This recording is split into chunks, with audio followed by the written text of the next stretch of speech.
সেই নৈমিষারণ্য থেকে ভাগবত শুনে মৈত্র ঋষি বিদুরকে বলছেন, একই ভাগবত।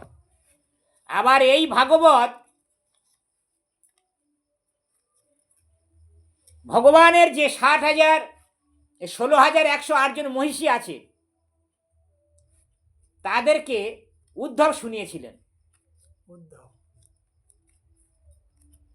সেই ভাগবত মৈত্র ঋষি বিদুরের কাছে বলছে। এই বিদুর কে?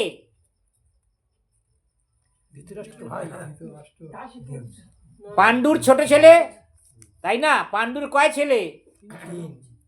3 ছেলে। নাম কি? ধৃতরাষ্ট্র, পাণ্ডু আর বিদুর। হ্যাঁ, হ্যাঁ, এই বিদুর ছিল ভগবানের ভক্ত, একদম একনিষ্ঠ ভক্ত। দাসীর গর্ভে জন্ম হয়েছিল বলে ভাইপো কিংবা বড় দাদা কোনোদিন তাকে সম্মান দেয়নি। তা বিদুর কুরুক্ষেত্রের যুদ্ধ শুরু হওয়ার আগে উনি ঘর ছেড়ে বেরিয়ে পড়েছিলেন। এবারে বিভিন্ন তীর্থ ভ্রমণ করতে করতে করতে করতে হরিদ্বারে এসেছে। হরিদ্বারে এসে মৈত্র ঋষির কাছে ভাগবত শুনছে। যত শুনছে তত তার শোনার পিপাসা বাড়ছে, তাই না? ওটা বিদুর বলে। আর আমাদের কি হয়? শোনার ইচ্ছাই নাই, পিপাসাই নাই, তাই না? হ্যাঁ, জল পিপাসা পায় না, ভাগবত কথা শোনার পিপাসা পায় না। তার মানে আমরা পুরো উল্টো। আর যদিও বা শোনার ইচ্ছে হয়, তা সে ভাগবত কথা শুনতে গেলে আবার ঘুম চলে আসে, তাই না? তা সেই বিদুরকে মৈত্র ঋষি বলছেন, মৈত্র উবাচ পৃথো তৎসুক্তম আকর্ণ সারম সুষ্টমিতম মধু শয়োমান ইব পৃত্তা কুমার প্রত্যুবাচোহ। মৈত্র ঋষি বললেন, ব্রহ্মর্ষি সনত কুমার পৃথু মহারাজের অত্যন্ত সারগর্ভ, উপযুক্ত, স্বল্পাক্ষর ও শ্রুতিমধুর বাক্য শ্রবণ করে পরম প্রসন্নতা সহকারে ঈষৎ হেসে বলতে শুরু করলেন। পৃথু মহারাজ প্রশ্ন করলেন, একদম অল্প কথায়তে সব মনের কথা বুঝিয়ে দিলেন। ঠিক আছে, কথা অল্প বলবে, কিন্তু অল্প কথার মধ্যে সব মনের ইচ্ছা প্রকাশিত হবে। ঠিক তেমনি আমাদের সময় কম, কাজ বেশি। এটা আমার উপলব্ধি থেকে আমি বিশেষভাবে এটা প্রচার করে বলতে চাইছি যে আমাদের সময় কিন্তু খুব কম, কাজ অনেক বেশি। তাহলে সময় কম, কাজ বেশি, তাহলে কি করতে হবে? সময় কম বলতে এখানে আমরা কি বুঝছি? হ্যাঁ, আমাদের জীবনে কারোর 50 বছর পার হয়ে গেছে, কখনো 60ও পার হয়ে গেছে। তাহলে জীবনের 3 ভাগ সময় পার করে ফেলেছি, ফেলে এখন সাধন ভজনে যুক্ত হয়েছি। তাহলে আর কতটুকু সময় আমাদের হাতে আছে? জরা ব্যাধিতে আমরা ভুগছি, কিন্তু কাজ অনেক, তাই না? অনেক কাজ নয়? ভগবানের সাধন ভজন করে, ভক্ত সঙ্গ করে ভগবানের কৃপা পাওয়া যদি তাড়াতাড়ি পাওয়া যেত, তাহলে না আর বেশি করে ঘুমিয়ে একদম জীবনের শেষ সময় ভগবানের সাধন ভাবে যুক্ত হওয়া যেত। এটা আমার উপলব্ধি থেকে বিশেষভাবে আমি প্রচার করি যে তাহলে আমাদের কি করতে হবে? ঠিক আছে, আমাদের আর সময় নষ্ট না করে অবিলম্বে নিষ্ঠা সহকারে ভগবানের সেবায় যুক্ত হয়ে যাওয়া যাবে। শাস্ত্রে প্রমাণ আছে, খট্টাঙ্গ মহারাজ তিনি দেবতাদের পরম উপকার করেছিলেন, যুদ্ধে অসুরদের হারিয়ে দিয়েছিলেন। তা যুদ্ধে যখন অসুরদের হারিয়ে দিল, দেবতারা খট্টাঙ্গ মহারাজকে আশীর্বাদ করতে চাইল যে আপনি পরম উপকার করলেন, আমাদের স্বর্গরাজ্য উদ্ধার করে দিলেন, তা আপনি বর চান। তা খট্টাঙ্গ মহারাজ আর অল্প সময়ে তার পরমায়ুটা আছে, কিছুক্ষণ পরেই এ জগৎ থেকে সে চলে যাবে। তাহলে সময় খুব কম। তখন খট্টাঙ্গ মহারাজ দেবতাদের উদ্দেশ্যে বলছেন, যদি আপনারা আমাকে আশীর্বাদ দিতে চান তাহলে এই আশীর্বাদ আপনারা আমাকে দিন, আমার জীবন যতটুকু সময় আছে এতটুকু সময় যেন আমার মন সর্বদা ভগবানের পাদ পদ্মের চিন্তা করে। তাহলে ভগবানের পাদ পদ্মে চিন্তা করলে ভগবান একদম বলো বৈকুণ্ঠ থেকে রথ পাঠিয়ে দেবে, সেই রথে করে তুলে নিয়ে তার ধামে নিয়ে চলে যাবে।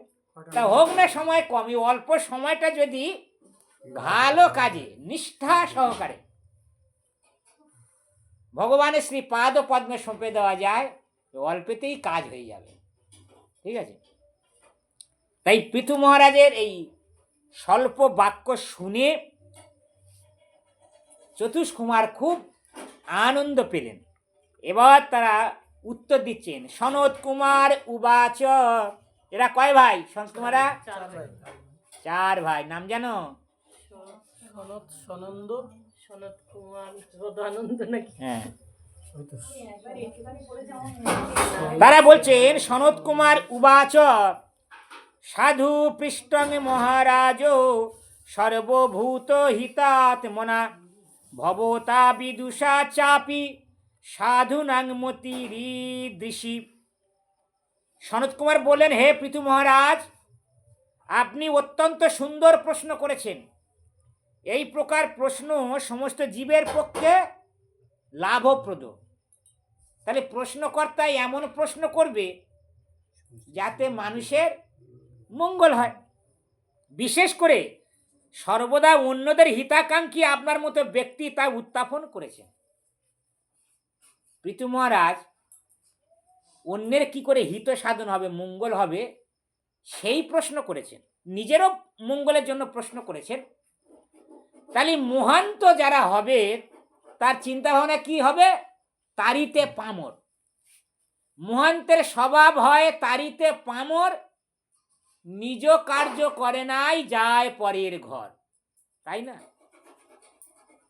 নিজের কথার চেয়ে অন্যের কি করে মঙ্গল করা যায় সেই চিন্তা সাধুরা করে। আপনি যথার্থ প্রশ্ন করেছেন। যদিও আপনি সব কিছু জানেন, পৃথু মহারাজ সব কিছু জানেন, তবুও আপনি এই প্রশ্ন করেছেন, কারণ এটি হচ্ছে সাধুদের আচরণ। এই প্রকার বুদ্ধি আপনার মতো ব্যক্তিরই উপযুক্ত। সাধু, আপনি সব কিছু জানেন, তথাপিও আপনি প্রশ্ন করেছেন। এখানে কিছু পৃথু মহারাজ ভুল করলো কি? ভুল করেনি। যেটা জানা আছে সেটা যদি আরো উন্নত ভক্তের কাছে প্রশ্ন করা হয়, তাহলে আমার সেই জানাটা আরো কনফার্ম করার জন্য, তাই না? আমি যেটা জানি সেটা কতটা সঠিক সেটাকে আরো কনফার্ম করার জন্য আরো উন্নত ভক্তের কাছে প্রশ্ন করা কোনো অন্যায় নয়। তাই যে আপনার এই যে বুদ্ধি, সেটা আপনার মতো ব্যক্তির পক্ষে উপযুক্ত, তাই না? তা পৃথু মহারাজ দিব্য জ্ঞানে পারঙ্গত ছিলেন, তবুও কুমারদের কাছে তিনি নিজেকে একজন মূর্খের মতো উপস্থাপন করেছিলেন। পৃথু মহারাজ সব কিছু জানতেন, তবু যে চতুষ্কুমারের কাছে আমি কিছুই জানি না এমন ভাব নিয়ে প্রশ্ন করছেন। তার উদ্দেশ্য হচ্ছে যে মানুষ যতই মহান ও বিজ্ঞ হোক না কেন, গুরুজনদের সম্মুখে প্রশ্ন করা উচিত। গুরুজনদের সামনে কখনো গুরুগিরি খাটাতে নেই। গুরুজনদের কাছে বিনয়ের সহিত জানার চেষ্টা করতে হয়, তাই না? সেই জন্য উপদেশামৃতে রূপ গোস্বামী পাদ তিনি শিক্ষা দিয়েছেন যে একজন শিষ্য কোনোদিনই গুরুদেবকে উপদেশ দিতে পারে না, আর গুরুদেব শিষ্যের উপদেশ গ্রহণ করতে বাধ্য নন। তা পৃথু মহারাজ সেই শিক্ষা এখানে আমাদের দিচ্ছেন। যেমন অর্জুন যদিও দিব্যজ্ঞানে সম্মানিত ছিল, অর্জুন ভগবানের একজন পরম ভক্ত, তবুও তিনি শ্রীকৃষ্ণের কাছে প্রশ্ন করেছিলেন যেন তার কোনো জ্ঞান ছিল না, তাই না? এমন ভাব অর্জুন দেখাচ্ছে মনে হয় যেন কিছুই জানে না। তেমনি পিতু মহারাজে সব কিছু জানতেন, তবুও তিনি কুমারদের কাছে এমনভাবে প্রশ্ন করেছেন যেন তিনি কিছুই জানতেন না। তাহলে মহান ব্যক্তি যারা, মহান ভাগবত যারা পরমেশ্বর ভগবান অথবা ভগবত ভক্তের কাছে প্রশ্ন করেন, তখন সেই প্রশ্নের উদ্দেশ্য হচ্ছে জনসাধারণের মঙ্গল সাধন করা। তাই কখনো কখনো মহাপুরুষেরা জেনে শুনে উচ্চতর মহাজনদের কাছে প্রশ্ন করেন, কারণ তারা সর্বদা অন্যের কল্যাণ চিন্তা করেন।